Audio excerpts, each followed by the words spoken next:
हरे कृष्णा। आप सभी को सकट चौथ की हार्दिक शुभकामनाएं। सकट चौथ का पर्व हिंदू धर्म में विशेष महत्व रखता है। जब माएँ अपने बच्चों की लंबी आयु, सुख और समृद्धि के लिए गणपति भगवान की आराधना करती हैं। इस दिन व्रत और पूजा के माध्यम से संकटों को दूर करने और घर में शुभ मंगल करने की कामना की जाती है। इस चौथ को तिलकुटा चौथ, माघी चौथ या संकटहरण चतुर्थी भी कहते हैं। मान्यता है कि जो भक्त सच्चे मन से गणेश भगवान की उपासना करते हैं, उनके जीवन के सभी कष्ट दूर होते हैं और परिवार में सुख शांति का वास होता है। इस दिन की पूजा विधि और नियमों का पालन अत्यंत शुभ फलदायी होता है। जो महिलाएं पहली बार सकट चौथ का व्रत रखने जा रही हों, उन्हें पूजा करते समय खास सावधानी बरतनी चाहिए। आज की इस वीडियो में मैं आपके साथ सकट चौथ की बहुत ही सरल पूजा विधि शेयर करने वाली हूँ और वीडियो के लास्ट में आप जानेंगे सकट चौथ की तिथि और शुभ मुहूर्त के बारे में। सकट चौथ की जो मुख्य पूजा होती है वो आप अपने अपने घर की, अपने क्षेत्र की मान्यताओं के अनुसार अभिजीत मुहूर्त में या फिर शाम के समय कर सकते हैं, क्योंकि कुछ जगह पर शाम के समय जो मुख्य पूजा होती है वो की जाती है, कुछ जगह पर दिन के समय अभिजीत मुहूर्त में पूजा की जाती है। तो सकट चौथ की पूजा करने के लिए सबसे पहले आपको एक चौकी की स्थापना करनी चाहिए, जिसके ऊपर आप पीला या फिर लाल वस्त्र बिछा सकते हैं और इसके बाद फूलों का आसन देकर आपको गणपति भगवान की मूर्ति को विराजित करना है। यदि तस्वीर हो तो आप तस्वीर की स्थापना कर सकते हैं या फिर आप गोबर से या मिट्टी से गणेश भगवान की प्रतिमा को भी बनाकर आप उन्हें विराजित कर सकते हैं। यदि आपके पास अलग से मूर्ति नहीं है तो आप एक सुपारी पर कलावा बांधकर अक्षत या पुष्प का आसन देकर उन्हें भी विराजित कर सकते हैं। इसके बाद गंगा जल छिड़ककर आप सभी की शुद्धि करेंगे, सभी सामग्री की शुद्धि करेंगे। गणपति जी को स्नान कराएंगे। यदि धातु की मूर्ति है तो स्नान कराएं, नहीं तो आप केवल जल का छींटा देकर शुद्धिकरण कर लेंगे। इसके बाद रोली कुमकुम का गणेश जी को तिलक लगाएंगे। तिलक लगाने के बाद वस्त्र रूपी आप मौली अर्पित करें, जनेऊ अर्पित करें और अगर जनेऊ आपके पास नहीं है तो आप लाल कलावे को भी 7 बार लपेटकर गणेश भगवान को अर्पित कर सकते हैं।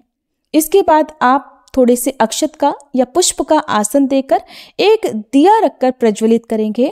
दिया आप घी का या तिल के तेल का प्रज्वलित कर सकते हैं। सकट चौथ के दिन आप तिल का ज़्यादा से ज़्यादा प्रयोग करें। दिया जलाने के बाद आप दिए का भी पूजन करें, क्योंकि जो दीपक है वो हमारी पूजा के साक्षी होते हैं। तो तिलक और पुष्प आदि दीपक को आप अर्पित करें। आज के दिन माँ गौरा की पूजा करनी चाहिए। सकटा माता के रूप में माँ गौरा की पूजा की जाती है, यानी माँ पार्वती की पूजा आज के दिन आपको करनी चाहिए। और उसके बाद आप माता पार्वती का श्रृंगार करें, माता पार्वती को तिलक लगाएं और लाल चुनरी या लाल कलावा माँ को अर्पित करें। फिर आप सकटा माता चौथ माई का ध्यान करें। सकटा माता की यदि आपके पास कथा का पोस्टर है तो उसमें भी आपको सभी तस्वीरें मिल जाएंगी। आप उनमें जो भी तस्वीर बनी हुई हैं उन सभी का तिलक करें और जल का छींटा भी उन्हें दें। पुष्प और माला अर्पित करें। इसके बाद आप गणेश भगवान जी को दूर्वा अर्पित करें। दूर्वा आपको हमेशा एक बंडल बनाकर बांधकर तभी आपको अर्पित करना चाहिए। उस बंडल को आप कलावे से बांध लीजिए और उसके बाद गणेश भगवान को आप दूर्वा समर्पित करें, क्योंकि गणेश जी को दूर्वा अत्यंत प्रिय है।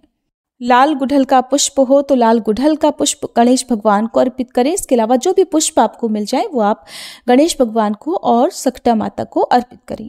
बहुत से लोग चौकी पर कलश की स्थापना भी कर सकते हैं, लेकिन इस वीडियो में मैं आपको बहुत ही सरल और आसान विधि शेयर कर रही हूँ। तो आप अलग से चाहे तो कलश की स्थापना कर सकते हैं, नहीं तो आप 1 लोटा जल भर कर रखें, जिसमें थोड़ा सा गंगा जल मिलाएं, उसमें थोड़े से आप काले और सफ़ेद तिल डालें और थोड़ा सा गुड़ या शक्कर भी आप डालें, क्योंकि सकट चौथ के दिन तिलकुट का भोग भगवान गणेश जी को अवश्य अर्पित किया जाता है। तो तिलकुट आप बनाकर रख लें। इसके अलावा आप यदि तिलकुट नहीं बना सकते हैं तो तिल और गुड़ को आप लड्डू के रूप में बना लें। थोड़ा सा गुड़ पिघलाकर उसमें आप तिल मिलाएं और गोल गोल लड्डू बना लें। मोदक या फिर आप मोतीचूर के लड्डू, पान, सुपारी, इलायची भी आज के दिन भगवान गणेश जी को अर्पित कर सकते हैं। साथ ही मंदिर में कुछ दक्षिणा अर्पित करें। मौसमी फल, मिठाई, इनके अलावा जो कुछ भी आपकी सामर्थ हो वो आप अर्पित करें। सकट चौथ के दिन दान में देने वाली सामग्री भी आप मंदिर में रखें। जैसे आप तिल और गुड़ के लड्डू रख सकते हैं, मूंगफली या मौसमी फल, मिठाई, इसके अलावा वस्त्र, दक्षिणा, आप जो आपकी सामर्थ हो आप उन्हें मंदिर में रखें। इसके बाद आप सच्चे मन से भगवान गणेश जी की पूजा करें, मंत्रों का जाप करें और श्री गणेश अथर्वशीर्ष स्तोत्र का पाठ करें। फिर हाथ में थोड़े से तिल लेकर आपको सकट चौथ की कथा पढ़नी या सुननी चाहिए। कथा कभी भी खाली हाथ आपको नहीं सुननी चाहिए। कथा समाप्त होने पर हाथ में रखे हुए तिल या अक्षत आपको जल के लोटे में डाल देने हैं, जिनका आपको रात के समय चंद्र देवता को अर्घ देना होता है।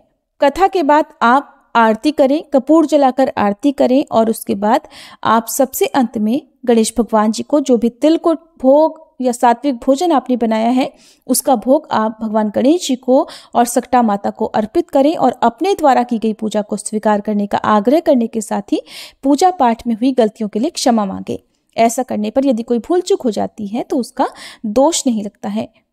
अब यहाँ पर आपको एक बात का ध्यान रखना है, जिन जगह पर दोपहर में यानी अभिजीत मुहूर्त में या सुबह के समय सकट चौथ की मुख्य पूजा की जाती है, तो जो जल का लोटा आपने रखा हुआ है उसे आप सूर्य देवता को अर्घ दे देंगे।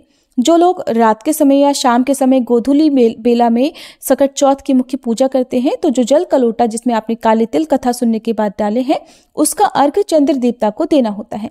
चाहे आप सुबह पूजा करें या शाम को पूजा करें, रात के समय तो आपको चंद्र देवता को अर्घ अवश्य देना होता है, लेकिन दिन में यदि आपने पूजा की है तो उस अर्घ को आप सूर्य देवता को समर्पित कर सकते हैं। कुछ व्रत ऐसे होते हैं जिनमें बायना भी निकाल कर रखा जाता है, जैसे श्रृंगार की सामग्री, फल, मिठाई, वस्त्र, दक्षिणा, जो कि अपने परिवार की किसी सुहागिन महिला को भेंट स्वरूप देना होता है। तो सकट चौथ में भी बायना निकाल कर रखा जाता है। अगर आपके यहाँ ये परंपरा है तो आप भी बायने के रूप में फल, मिठाई, तिलकुट, वस्त्र, कुछ दक्षिणा और इसके अलावा श्रृंगार की सामग्री निकाल कर रखें। और जिन्हें भी आप हर व्रत में बायना देती आई हैं, आप उन्हें ये बायने की सामग्री उन्हें भेंट करें, उनके पैर छूकर आशीर्वाद लें। इसके बाद यदि आपकी संतान है तो सभी संतानों को आप तिलक लगाएं, सभी मिलकर भगवान गणेश जी से आशीर्वाद प्राप्त करें।